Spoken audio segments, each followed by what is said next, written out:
Verma with us. She is the one who has worked with the children, the elderly, the households, and the workplace. She is an expert psychologist and workplace well-being mentor. Ma'am, if we think of today's world, people are connected to each other. They have all the facilities in the external world, but from the inside they feel a void. Why it is the case, and what are the different measures which we can take to get rid of this? Alright, so when we look at the people around now in current times, there's a lot that's happening, right? People have been facing a lot of transitions as well, especially like big transitions in the economy, in the world and everything. So basically it's like unpredictable, a lot of things. And because of that also it creates a lot of stress. I feel a lot of uncertainty is there. And not just that, even we as humans, right, when you look at your day or when we look at someone else's day as well, we start with a lot of stimulation. We don't start with a blank slate. So when we get up in the morning, or anyone gets up in the morning, they look at their phone, they pick up their phone, they look at these emails, the notifications, and a lot of these like responsibilities and so many tasks. So your mind is not empty. So when you start your day, you're already tired because of all the stimulation that your nervous system is actually getting, and because of that you already feel tired when you start the day, and that also makes us a lot more stressful. And when we take it to our work lives as well, it creates a lot more pressure. We're not able to focus, the productivity suffers, and yeah, it shows up in our behavior in a very big way. So this brings us to the next question, ma'am, that are people stressed or they are emotionally unsupported? That's a very good question. It's both, I would say. It's both. Stress is also there, but I feel like people just use the word stress a lot. Like it has become a buzzword now. But when we talk about support as well, it's, you know how support is so important. Like to manage anything in your life, you can't do everything all by yourself. So you need your support systems in place so that you are able to manage your life better. For example, when you're at work, you're not working alone. You have a team to work with, you have your colleagues to work with.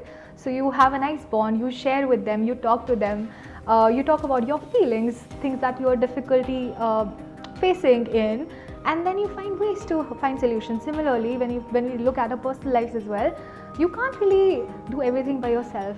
But a lot of times what people do is in difficult times, they suppress a lot of things and they try to focus on everything by themselves. That is when it becomes a lot more difficult for them. And that suppression makes it more difficult and they are not able to manage properly then. And then the stress becomes bigger and bigger. So stress, I would say, is a trigger, but it does impact a lot in everyone's life these days. So ma'am, nowadays people use the word I am busy, and there are many chances where they are not okay, but they will not accept that I am not okay. Rather than they will use the word I am busy. So why this kind of behavior is exhibited nowadays?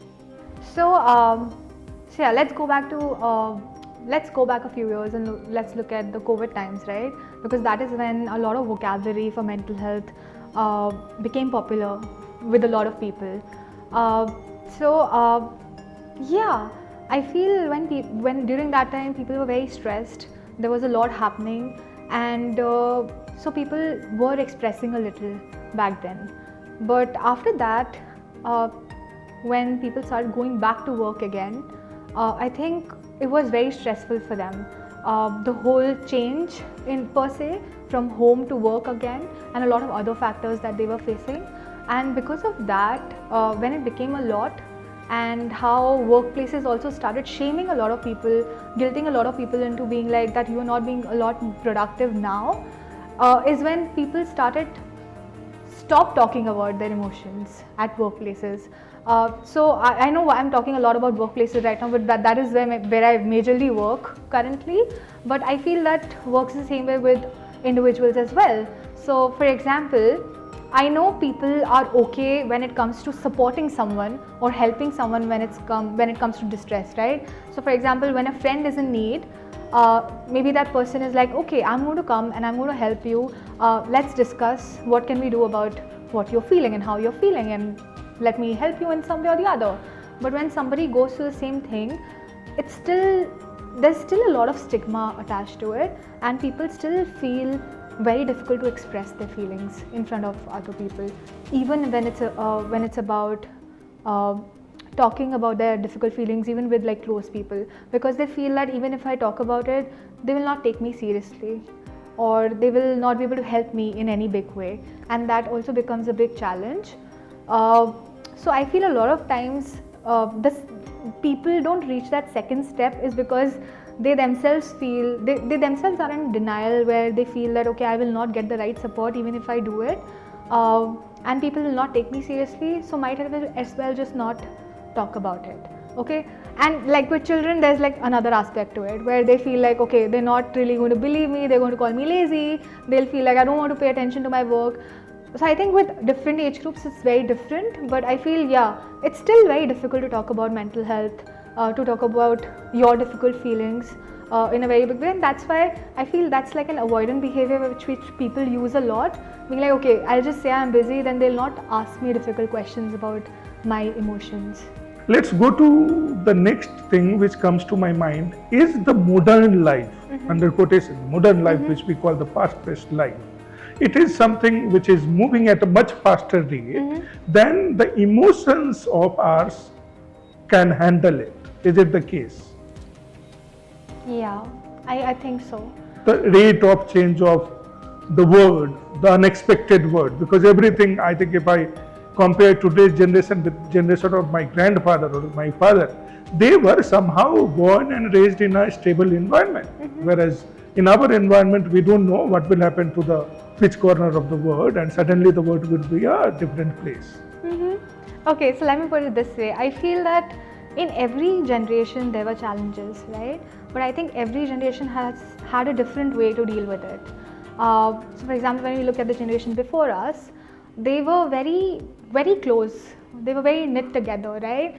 So I feel there, even though there were challenges, people were forced to talk about it because you're eating together, you're there with each other all the time. So you eventually do talk about it. You don't suppress it that much.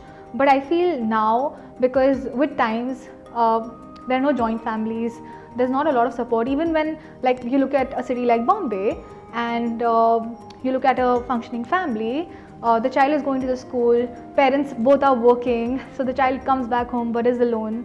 So I feel that there are a lot of changes, and because there are changes, and of course with the events also in the world that keeps happening, I feel there is a lot of uncertainty, and things are difficult now, and I feel that's why it's important to have, so I feel like mental health should also be looked at in a very preventive manner and not just reactive, which people do look at it as, right? Like when things go all wrong, when I have a breakdown or when things are not functioning properly at all, is when people think, okay, now I need to go and seek help. But maybe before that, you can do a lot more and make it more preventive, is what I feel, because things will keep changing. It's something that is not in our hands, right? There are very, very little things in our life that we can control a lot, and a lot of factors are just there. So I feel we need to have our recovery plan in place, we need to have our self-care plan in place, so that so that when we are in that difficult time, we become much more resilient and are able to face it and are able to bounce back again. If I think of children, they are the future, they are the link between our present generation and future of India. So what do you think for this nuclear family, is it putting more stress and anxiety very early in the life of the children? See, I feel that's also unavoidable, right? A nuclear family is it's unavoidable. It is going to happen now, as I'm talking about, because big cities, both parents are working, joint family is not there. So I feel, yes, there will be stress, but I feel even with that stress, you can still manage. You just have to find a lot of these healthy mechanisms within your family, and then focus on those mechanisms so that it doesn't create that stress on the child, right? Because when none of the parents are available in the house, I feel the child also doesn't get that channel to basically let out what they are feeling, and also that guiding part of it, that okay, if I'm feeling this way, is this okay? And that brings me to the point where I was attending this interesting conference last week, which was about AI, and about how when children are left alone, then they use AI, because AI is so easily accessible now. For example, maybe like that child is like, okay, I'm having a difficult time, but my father is not there, my mother is not there, so what do I do? So let me just go ask ChatGPT, and let's see what ChatGPT is going to tell me. So now that is also pretty dangerous, because AI is built in a way in which it is going to basically acknowledge what you're feeling and keep acknowledging it. That's also very risky. Validation is exactly more. Right. Yes. So even if the person is feeling not the right way, the young person, and it keeps validating it, it may become very risky for that young person. So that is self-fulfilling prophecy, can we say that? Sure.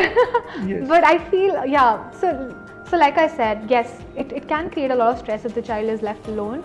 But I feel if parents work together in building that healthy mechanism and build that system for the child together, I think a lot of things can be mend, and you can mend a lot of things and not let it reach a phase where it becomes a problem.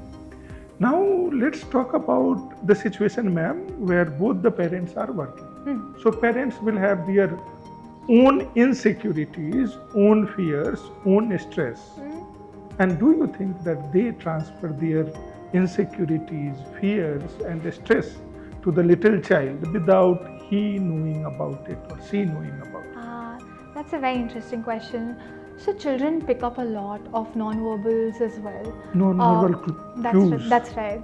So I'm sure you must have heard about the term presenteeism, right?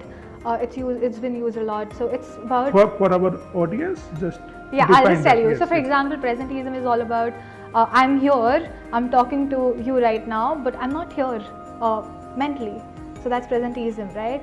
So what you So I am present but not present. Not mentally present, right? Physically present, mentally absent. Absent, that's right. That's right. So children pick up on that very, very quickly. So say, and you're right about it. When parents do bring back home a lot of stress, even when they are doing an activity with the child will pick up on it. Okay, my parent is there, but it's not really there with me, and they're just going to then withdraw, and that then creates a lot of problems in their life. Because they say the same thing what you just started the question with, which is I'm okay, but maybe they're not really okay, and they're not talking about it because they know that the parent is also having a difficult time. So I feel that's why it's very important for parents to also express about their feelings in front of the kid. That's also modeling the behavior, right? So if you express and you show that, okay, when things are difficult, I also share, and I also try to manage it in some way with like taking all the support from the family, only then the child will also learn the same, that okay, I also need to ask for support when things are difficult.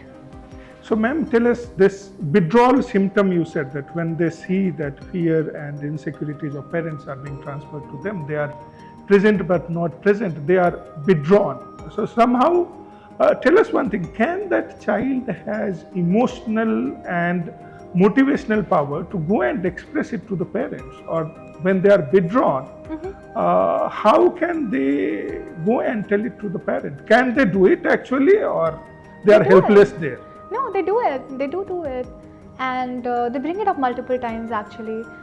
Maybe before they go quiet. It's not like they pick it up, right? Like I said, and children are expressive at home. It's not like all children are quiet. They become quiet is when they feel there's no reciprocation, right? For example, you're my father and I'm like, but you're not paying attention to what I'm saying, and you're like, no, I'm here, but I can see that you're not there. So I'll do it maybe 1 or 2 times more, and I'll be like, no, you're not paying attention to it. But after a point, I'll stop coming back to you. And I'll be like, okay, whenever I go to him, he says that he's listening, but he never remembers what I'm talking about. And there's a gap there.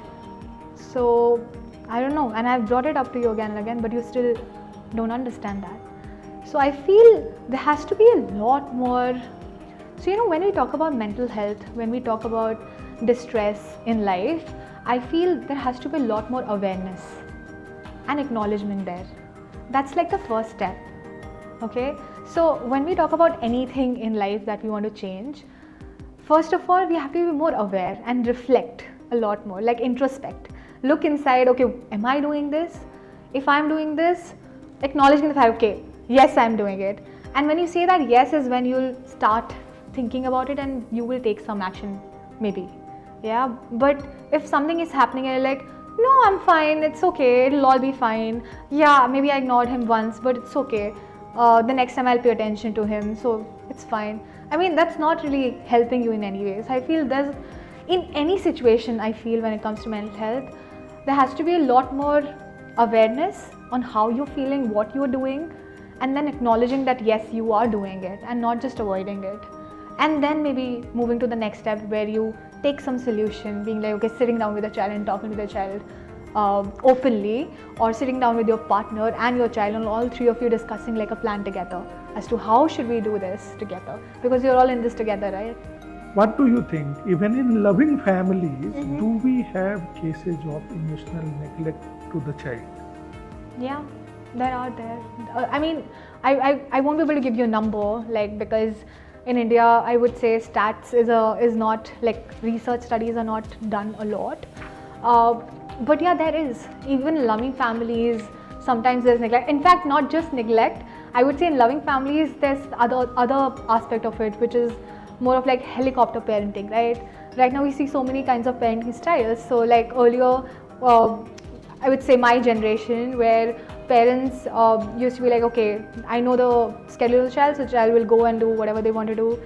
But now, when I look at the young moms now, they want to know everything about their child's life, each and every minute where the child is, want the child to do everything that they couldn't do. I feel that also puts a lot of pressure on the child. So that family is a very loving, involved family, but that also puts a lot of pressure on the child because they're trying to fulfill their dreams for their child, what they couldn't do. So like I'm going to make sure my child goes to that music class, attends that school, Dance that class. IB school, go to the dance class, learns the guitar and everything else as well. So yeah, I mean, in loving families, I think that there are like different dynamics to it, where yes, the parent is totally involved, knows everything about the child, and is asking the right questions, but then still it creates a lot of pressure for the child. So, ma'am, tell us, every family or every country, every nation needs emotionally a stronger child. Wow. So, what daily habits the parents can inculcate so that they raise an emotionally stronger child? Okay. I wouldn't call it an emotionally stronger child. I would say emotionally resilient, probably. Yes. I feel you have to be a lot more involved with your child to make a child more resilient in life. And as I mentioned earlier, you have to model a lot of these behaviors for them so that they pick up on these behaviors.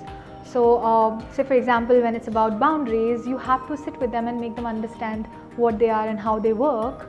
And if it's about something else, like expressing the emotions as well, so giving them that vocabulary is also very important, because a lot of times children, they don't know. So now I feel in IB schools at least, I feel there is a psychologist who is there and who does a lot of sessions with the children now from primary school itself. But even then, like I said, IB, right, in a lot of other schools it's still not there. So I feel a lot of vocabulary has to be given to the child. Be like, okay, emotions, but what are emotions? What are these complicated emotions that we're talking about? When you feel such a way, you have to talk to us about it because you have to let it out, right? Now, even in a child's life, there's so many things that are happening. The child learns from home, but the child also learns from school, from their friends, from their tuition class, and a lot of other interactions that they're having outside as well, right? Psychosocial. So that's why I feel that it's important to sit down with a child and then have a nice communication with the kid, being like, okay, this is what it is, and this is how we feel. What do you think? So giving the child a lot more, and then maybe expecting something from the child. So if you just say that you can just come and talk to me about anything, the child might not, right? Also giving them examples, being like, okay, so when you feel a certain way, right? Say for example, it can be as something as small as if there's a sibling in the house and the child feels insecure about, okay, all the love is going to the elder child, that Or also, the younger or the one. younger one. So I mean, that is again like complicated emotion, right? So Yes, talking about yes. that as well. So I'm just giving you examples here. So that's why I feel like sitting down and having a nice open chat and communication with the child is very important. You start from there and then you move to other steps. Let's go back to basic is your message for That's the right, parents. that's right, yeah. It is very important because I feel in this digital world right now, everyone is so connected to their devices, right? Not just the parents but also the children. Children, yes. Right? From a very young age, they've been given tablets, phones, and a lot more other devices, the video games that they're on, right? Everything does impact emotionally in a very big way. So I feel knowing what's going on in your child's life and then also having these frequent chats with them, which are already planned. So for example, like how as working individuals, we have a schedule and a calendar. So maybe calendarizing a week with that child, being like, what are the things that I will do with my child? And then making sure that you are doing that. Yes. Right? Not just being like, okay, I have another plan, so I'm just going to skip this, let's do it next week. And you keep postponing, you're not doing what you had planned with the child, and the child will notice that. Like, so many aspects to it, but I feel, go back to the basics. I feel connect physically, face to face, and not just on devices. I feel that's very, very, very important. So Yeah. from the children, let's go back to the parents, Yeah. and let's go back to their workplaces. Because I think generally all of us work in 5 days a week schedule, and then we will have the weekends. Many a times we go to vacations as well. But what is there in corporate life that people feel the stress and mental tiredness even after the weekends or a long vacation? Okay, so you know how, say for example at my workplace, I have something going on, maybe a workplace conflict, maybe something which is not right, and I know it's not right, but I'm not really doing anything about it. So say there's this problem I have with my boss, and there's this conflict that's going on, and it's been going on and on, but I'm just avoiding that topic. I'm like, okay, fine, I'll just avoid it. It's okay till Adjust to it. till we come back to it, or maybe we'll not come back to it. And I'm like, okay, I'm still not okay with it, but I'm not really trying to get a resolution for it. Okay, so now I'm like, okay, I'm too stressed, this is getting to me, I'm reaching a point of burnout, and I feel my boss doesn't understand. So I plan a vacation. So I plan a vacation, I go back to that vacation, and I'm like, okay, this is fun, this is nice, relaxing time. But what people forget is that because I have not done anything about that issue, I am going to come back to that issue. It's not like that issue is going to disappear. Right? Say for example, if I have 1, 2, 3, 10 problems in my life going on at work, it's not like those 10 problems are going to disappear by itself till I do something about it, right? So that's what a lot of people do. What they do is they have this avoidant behavior when it comes to issues, especially in corporates. So for example, if something is not going right, what they do is, okay, I am just going to ignore it, that it's there. But that ignorance is not going to make it disappear. You still have to come back to it. Say for example, if you and I have a problem, I still have to come and talk to you about it. Be like, I see some tension here. Can we please have a nice chat and resolve this? And maybe then we can become in a very healthy, collaborative relationship again to work with as a team, right? But till I do that, there'll still be tension there, and because of that, I feel whenever I'll come to work, I'll not be happy because you are at the end of the day my teammate that I'm working with. So yeah, I'll still be like, okay, I've come back to work now, but I still feel like, oh, he doesn't understand me. I still feel a lot of tension there, and we spend so much time at work. Right? Weekdays, 8.5 hours. 1/3 of our life. When we are awake, we are at work. Yes. So if our work is not making us happy or something is not going right, that I'm not really putting my attention there, it is going to affect a lot on my mental health, like in a very big way. So rather than using the sentence, let's talk it out, we are using the avoidance, and that avoidance is our weekend or long holiday which we took. Yeah, exactly. Ma'am, do you think that corporates nowadays reward emotional suppression rather than emotional expression? Yeah, that's again very interesting. I wouldn't say they reward it, but I feel, you see these very highly functional people at work who come to work, they're smiling all the time, they're doing everything on time, all the deadlines are being met.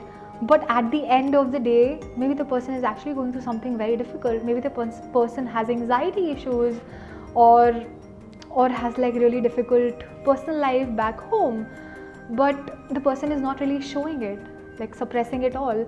And it is also very, it's gender based, like how a lot of times men are supposed to be very like strong. Oh, I cannot cry, I'm a strong man, mard ko dard nahi hota, movies and all of that, right? A lot of exaggeration there, being like, yo, yes, a man cannot cry, a man doesn't feel pain, and all of that. So I feel, yeah, society, societal pressures, a lot of workplace dynamics, a lot of like my boss feeling happy about it that I am meeting all my deadlines even though I'm feeling shit inside. I'm so sorry for the word, but yeah. I feel like they don't reward it in a way because a lot of times they just ignore it. We're like, okay, you are facing a problem, but there is a deadline at 5, so I need that report. So yeah, so they totally ignore the emotional aspect of the employee because they want the company to make profits. So that brings us to the next question, that why so many successful people feel emotionally empty inside? What is the reason for that? I don't know about all, but I feel a lot of times they also isolate themselves, right? So when we look at leaders in the corporate world as well, right? When you become a leader, when you reach that management phase in life, the top of the, now you've lost all your friends down there. So nobody is going to come. You are sitting alone in the ivory tower. Exactly. So you're making all these policies, you're making all the decisions, but nobody is there to be with you, to support you, and nobody even takes that step to be close to them, and that's also make them feel very isolated, I feel. Yeah, I feel not just in India, all over the world, leaders also face a lot of emotional exhaustion in a very big way, but I feel they also don't have that outlet for them to, at least at work, for them to talk about it. So now, ma'am, suddenly you have put us to a place where that person has raised in his stature in the professional life. What kind of boss is he? I am going to, again, I am not putting my words into your mouth, but it is he or she a toxic boss? And what that toxic boss will do to the people working there? Do they shatter the confidence or emotional stability of the people working with them? So what is your opinion on that? Because an isolated guy who is working for the team is not working with the team. He is alone now. So what is your opinion on that? I feel not all leaders would be toxic. There are some leaders who are silently observing but still doing a lot for the employees. They're still, their heart is still in the right place. But then there are so many levels of management in an organization, right? And not every leader would be a leader who wants everyone to be happy in the organization or doesn't have the time to make everyone happy in the organization. And that is when things get a little tricky, right? Because and it does affect a lot of confidence in an employee. Yeah, it gets shattered. Like there's a lot of self-doubt that comes in. Am I not very capable? Because he keeps scolding me. Am I not doing the right job? Will I never be able to do the job right? And a lot more, like spiraling also happens. Like I said, if you are spending so much time, like 1/3 of your time there at work, I feel the relationship between your boss also has to be good, and it has to be a lot more healthier. Otherwise, your life you will take a lot back home as well.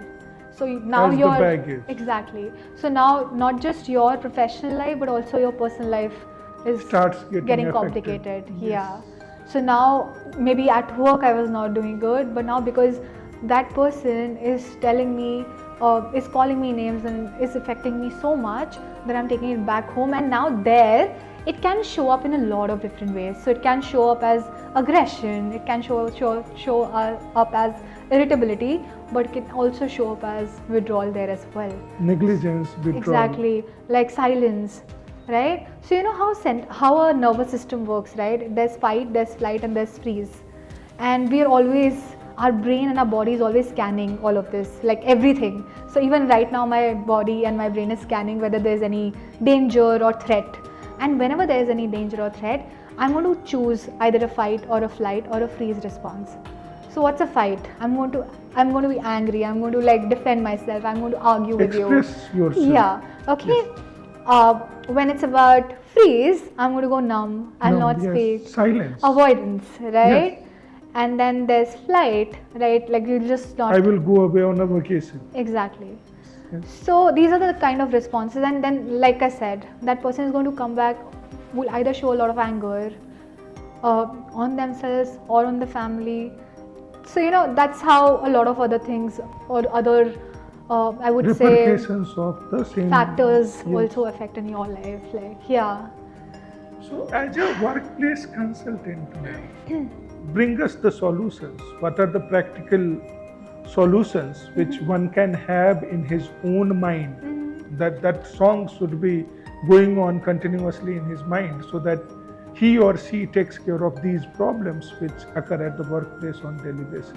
Okay, so what I tell usually to all the people that I keep meeting is I give them very basic stuff at first, Yes. because I know it's very difficult for people to have their work life, have their personal life, and then do something for themselves. People don't have time, right? Nobody has time, like they don't have time, and that's why they don't do a lot of things. But then I tell them that you have to take out time for yourself. So a little bit of self-care is very important. So self-care can be done in a lot of ways. It can be things that you like doing, that makes you happy, not your family happy, not your friend happy. What makes you happy? So you have to find the answer to that first. So is it that movie that I watch alone by myself makes me happy? Gardening makes me happy? So some hobby that you should have in your life that makes you happy. One is that. Second is a little bit of physical activity is very important. So it does take care of your physical health also, but also mental health in a very big way. Because when we talk about mental health, there's a lot of like hormones, right, that are working. Stress hormone, cortisol. So cortisol, when it's like very high, it doesn't let me focus on my work. I may have memory lapses and a lot of other things. But if I exercise even for a little while, a little bit of body movement basically of any sort, my cortisol goes down and my endorphins increases in the body and the brain, right? So I feel a little bit of movement again is very important. Third is you need to have some kind of emotional expression in life. It can be while journaling. You can write your thoughts down if you don't want to talk to someone. But second, and the most important that I tell everyone, talk to people, right? So I'm sure everyone has that one safe person in their life, right? That one person who makes me feel very safe, and I can talk to the person about anything and everything in life, right? That one friend or that one family member that you have. And say for example, if I ask you, say, how are you doing? And you're like, I'm good. But say that safe person asks you, how are you doing? And then you go like, today I went to this podcast and it went on for such a long time and so much heat, and then you just open up about your whole day. And when that happens, that is magical because you're letting everything out, you're not suppressing anything. So I feel that's why talking to people is important, because, and especially to your safe people, to your ecosystem, where you're not going to suppress anything, but you're just going to express and talk about everything. Yeah. So rightly said. I think what I can observe is having some me time. I work for 10,000 steps. So that is the second one, 10,000 steps a day. And third one is talking to people. And I meet people and I ask them that, how is life treating you? So dear audience, if you are there and you want to express how is life treating you today, do write in the comment box. The best 5 comments will get the goodies from KIROS. Ma'am, let's move to the strongest pillar of the family now, Okay. which is women in the house. Ah. My mother, my grandmother. We do have emotions. We do have all the feelings. My father is a working father during that generation. But generally, we don't talk about the feelings of the women of the house. And for me, that is quite stressful. So what is your take on that? I feel women in the house, I can do a self-disclosure here. Even if I talk about my mom, even as of now, I feel she doesn't talk about her feelings. She doesn't. Yes, I told that. That Yeah, stresses even me. if you ask them, they don't. And they carry Sab a lot changa, of. sab changa si. Yeah.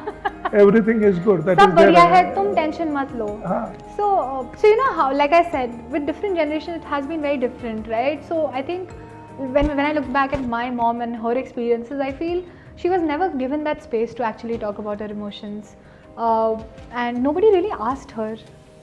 Go back and think about it. Maybe now people do ask them, but I don't think even I asked her back then when I was struggling, maybe with my school or my college life, that hey, how are you doing? I never asked her.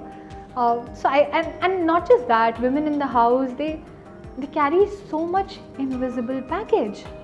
So they're not just doing things in the house which are like tasks, but they're also doing a lot of planning behind those tasks, right? And it does take up a lot of their emotional time, a lot of the planning, a lot of the other aspects and the stress that comes with all of this planning, but nobody gives them the due credit for that also. Like for example, if somebody is actually giving in so much time to you and to the family, but do people appreciate them that much? Do they show gratitude for any of the work that they do? They don't. Maybe once a year on Mother's Day, everyone wants to celebrate them and be like, oh, I'm so grateful for my mom. But have you been doing that regularly? Have you been telling her that thank you so much for everything that you're doing? I feel that is also one of the reasons that they don't really come ahead now and speak about it.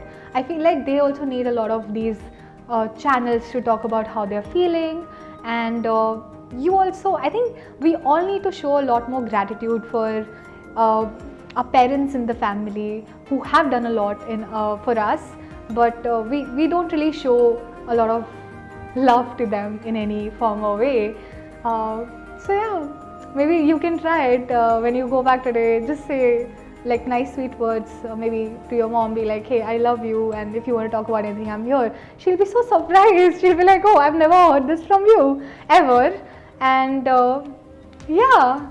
And tell us one thing, that why don't they express? Because we talked about children in the beginning and we were saying that they will go and express themselves.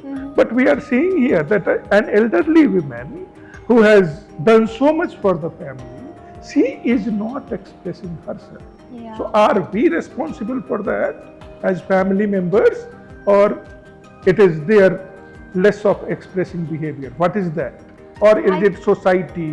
What is responsible for that? I want to know that. I think it's a mix of all, if you ask me. Like what they have been seeing since the past, what has been happening, how they have, the environment that they were brought up in, honestly, and how they have seen their mothers being treated, and then a lot of them, how they were treated in the family, right? And then now they've reached a phase in life where they're like, okay, now everything else is happening.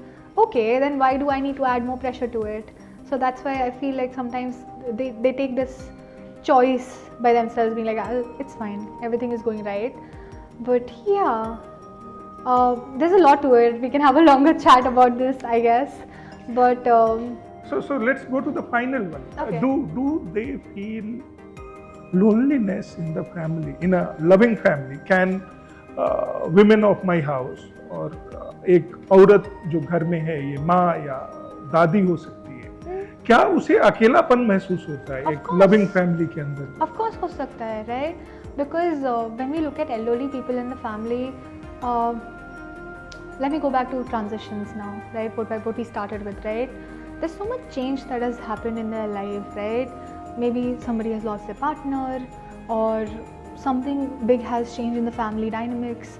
So there's a lot of grief also that they carry, not just I would say, change, right? So, and grief is not just the grief of losing someone in your life, but losing other things in life also. So grief can be of like some small change, like losing my room in the family, or losing that one space that I used to really like, or losing that time with someone that I used to really like talking to. So I feel that also brings about a lot of change in them, and grief is a long process. So yeah, so I feel it's a lot to handle and manage. So I feel if you have someone in your family who is elderly, I always regret not spending a lot of time with my grandmother, and I was very close to her when I was a kid. I feel like you should just spend more time with them and talk to them, because when you sit down and talk to them genuinely, they actually do open up, instead of a lot of people sitting together and just generally chatting away, and they don't feel the right time to actually chime in as well. So giving them that time only to them and having a chat makes them feel special is what I feel. Yeah. So, ma'am, suddenly what you have done is you have taken us to Dadaji, Nanaji, or Naniji, Dadiji kind of place. So let's talk about them, because do you think that they feel emotionally disconnected in a family in today's generation?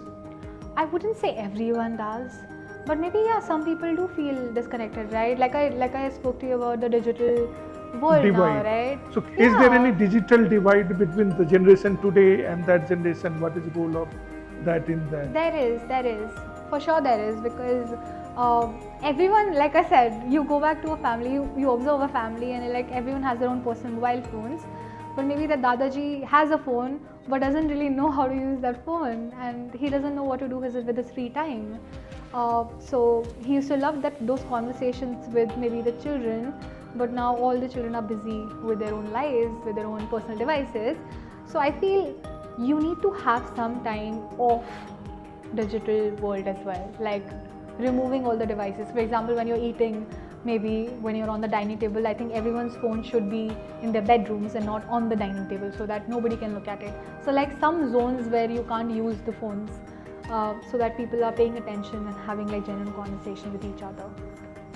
So we are talking in a much better manner, much faster manner, but we are not connected. हम एक दूसरे से जुड़े नहीं हुए. That's right. Also, a lot of emotional aspect to it, right? So, for example, when I text you that I'm good, but when you're in front of me and I'm saying I'm good, but you will try to understand a lot more with my good when you're with me and not with me, right? On a chat, it can be like, okay, fine, she just said good, she's good. But when I say it and you're like, oh, but her voice was saying something else, her expression was saying something else, her body was not telling me that she was good, so let me ask more and explore more. So I feel, just with social media or just with phones, you can't have like proper communication. Sometimes you have to have these conversations face to face. And that is the reason when I meet someone, I will ask them that how is life treating you? But I cannot write that line on WhatsApp. I will say, how are you? That's right. Yes. Yeah. And that is the emotional disconnect between the personal meeting and the WhatsApp chat. That's right. That brings us to the next question, ma'am, that what are the ways and means, 3 practical ways through which there will be more emotionally connection within the family, so that our women in the house, the children in the house, and elderly in the house come at the same place and get connected to each other? What are the 3 practical ways for doing that? So what can be the routines? I think the first one being doing an activity with the family. So maybe on a weekend or a Sunday, making some time out and then doing an activity which everyone likes, not just for the sake of it, because then people are not going to participate, right? Maybe an activity where my grandmother is also taking part and is happy about it. My father is also happy about it, but a child is also happy with it. So that activity is something which is going to be very personal to that family. So they have to find what's that and maybe work on that. Second, spending some time, like I said, without devices with the family. So for example, when you're eating lunch or your dinner, do it without the devices. Then you will have these conversations like, oh, so how, maybe at a dinner table, you're like, how was your day today? How was it at work? And then you will talk about your life, and then other people will, maybe a child will talk about how his school was, or whether he had a fight with someone or something. I feel these general conversations will happen if like these devices are not involved. And lastly, I feel letting everyone know that it's okay not to be okay. Perfectly fine. So you should not fake it. If you are not feeling right, go and talk to people. Go to your own people inside the family and talk to them. Yeah, so that just know that it's okay not to be okay. Yes. It's perfectly fine, but come and talk to me express about it. Yeah, Don't talk hide. about it. Don't Yeah, hide that's it. right, Don't that's hide it. Okay, ma'am. Let's go and talk about the comparison economy or the role of social media here. What social media, how it is impacting. Today we have a generation which is visible everywhere. So visibility is of paramount nature, but they are not understood. They even don't understand themselves. So what is it correct? Am I assuming it correct, or how can this be rectified? From visibility to understanding and being understood. This is a very difficult question, and I feel I won't be able to answer all of it now. But to give you an answer, I would say social media has a big role to play when it comes to a lot of emotional distress in everyone's life right now. Everyone's life. The comparison economy. That That's means you right. compare yourself with the That's others right. in the family, That's in right. the life in your Not school. just in the family, with literally everything. So you open your social media, you open your phone, and people do that, right? Morning you are. So you just open and I'm like, oh, this guy has gone to vacation in Malaysia. Maldives. Wow, why can't I do that? And then you're not telling anyone this. You're just thinking about it. So your mind started working behind it. Exactly. Okay. Yes. And then you look at something else. You're like, oh my God, this other friend is also doing so well. Yes. And then you're insecure now. And then you're thinking more and more. What am I doing wrong in life? Why can't I have all these luxurious things that they have? And this is an example that I'm giving you as of an adult, right? But the same thing happens with a kid also. So all these influencers, all the content that they're consuming, I feel it's a lot about. So for example, when they're posting something, or when an adult is also posting something, so you're like, oh, am I getting all these likes or not? Or if they're not getting likes, they'll just delete the post. So as soon as I'm like refreshing it, checking it again, am I getting the validation? Are people liking what I've put out there or not? If it's not good content, let me just take it down. Or if somebody is making fun of me on it, then I'll take it down, and then it'll bother me. Maybe I'll delete my profile, but after a week I'll be like, oh, let me put my profile back. There's so much that's happening with, I feel, social media these days, and comparison is like endless, and it just throws you into this spiral. And I can say that even I face that spiral a lot when I open social media, because it's so much. The content is too much, and you have so many followers, and you have so many people who follow you.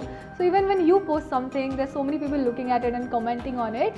Or if you are not doing anything, they're like, why are you not going on any vacation? You don't have time, you don't get leaves. And then you start thinking about it, that yeah, maybe I'm doing something wrong in my life, I'm not happy, maybe let me try and do something else. And yeah, there's no end to it. That's why I said I don't have one specific answer. I feel like this is a conversation that I can have in parts with you, because they're like very detailed, long conversations that I can have like with different age groups. But what I feel is everyone needs to learn how to use social media responsibly and have these set limits to it. So let's extend this question, ma'am. Do you think that this comparison economy is creating the hustle culture? A little bit, yes.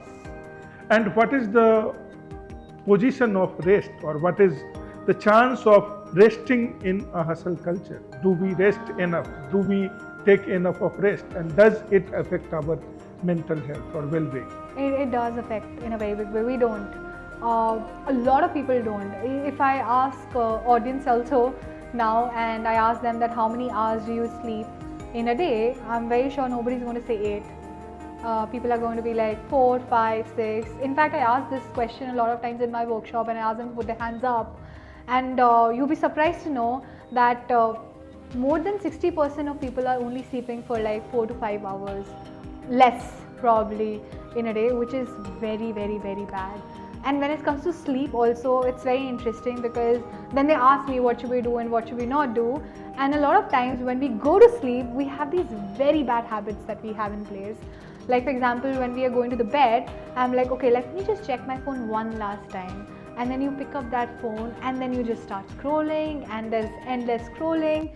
And then you're like, okay, I was supposed to sleep at 11, now it's 11:30, now it's 12.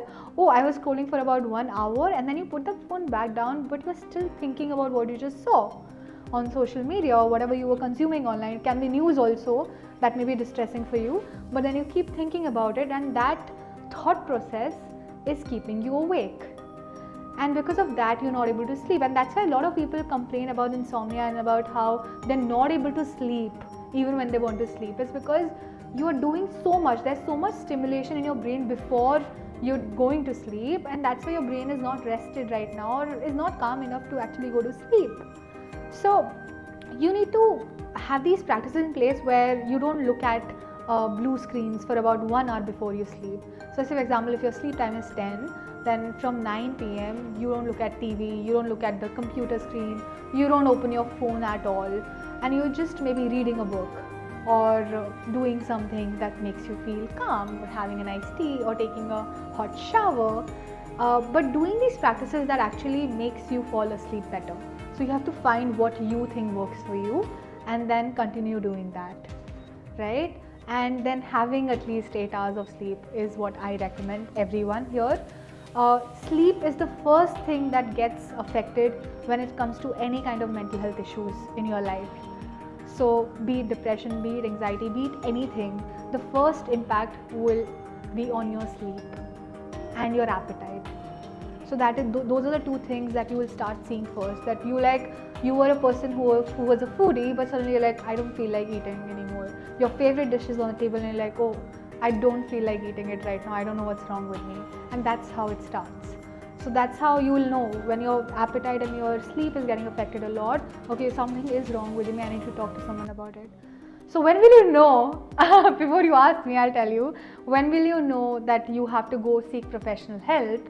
Is when you see that these changes are happening in your life. So you see drastic changes or disruptions in your day-to-day activities. One is that. Second is there are major changes in your thoughts, feelings and behavior. Like I'm feeling very low suddenly, and then suddenly I'm feeling okay, but not right there. And a lot more such things. I used to be a very jolly person, very humorous, but right now I don't think I can do this anymore, and nothing is making me happy. And last, it is going to stay with you for a very long period of time, at least 2 weeks. And you feel that, okay, this is not going anywhere, you need to go and talk to a professional about it. So I think, ma'am, when we talk about the youth today, I think average screen time is 7 hours a day. So they are spending 7 hours on a mobile phone. I think I request the youth of today, who is the future of tomorrow, to reduce their screen time and take 8 hours sleep. After watching this podcast, I want you to comment that how many of you reduced your screen time and start sleeping for 8 hours as suggested by Apurva ma'am here. Yes. Apurva ma'am, let's go to the final round and talk about the basic things like nature. You talked about the importance of sleep, nature, music, your own passion, family conversation. How these basic things which we have forgotten nowadays affects the well-being of a person. Very big way. And I feel, so you know how, and this I tell to everyone I meet as well, because a lot of times people think that they need to go to a mental health professional only when they have a disorder, but that's not the case, right? So a lot of times also I tell them that when you actually have difficulties in your life that you're not able to cope with yourself, you can still take a lot of support from your people around and the things that you have available as resources, right? And you don't need to go to a professional right away. So you see if those resources are Family helping members. you, right? And Yes. if that is helping you in some way, then you don't really need to go and see a therapist maybe, because you're able to manage it properly, right? So I feel all these strategies that you just spoke about, they can be a very good supplement before you actually feel that, okay, I really need to go and seek help. So you try these things and you see whether they are working for you or not working for you. And if they are not working for you, then yes, go and meet a psychologist. Seek the professional help. Correct. And then the professional will tell you. Then the professional is not going to be like, oh, you have to come and meet me every day. No, the professional will also teach you how to make more of these coping mechanisms for yourself, but also supplement it with a lot of these support that you already have available, which is more sustainable also. So Apurva ma'am, now we will go to the rapid fire round. I will ask you one-liner questions. Peace or performance? Peace. Success or emotional stability? Emotional stability. One modern habit silently damaging humanity. Use of social media. One thing society glorifies too much. Productivity. One thing people need more today. Human connection. Peace and harmony. I don't know that. I feel human connection. Human connection. Children today need more love or more listening. More listening. One thing adults should stop normalizing immediately. Stress. What is real emotional strength? To be more aware of what you're going through. One thing people pretend to be okay about but actually are not.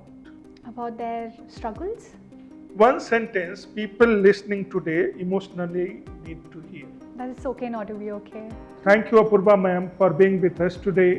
What you have showed us is the value which family has, the value one child can inculcate, the value the real listening and talking to our own people can bring to the child, the women in the house, the elderly people, the family, the professional, and the people around us. So let's strike for a balance in humanity. Let's strike for peace and harmony. Let's strike for more human connection, and those more human connections should be the physical one. Walk to each other, talk to each other, and get things done rather than connected on the mobile phones or on your digital devices. Signing off, Apurva ma'am, and I am Rana ji on behalf of KIROS. Thank you. Thank you to each one of you for spending the time. Thank you for having me here. Thank you so much. Thank you.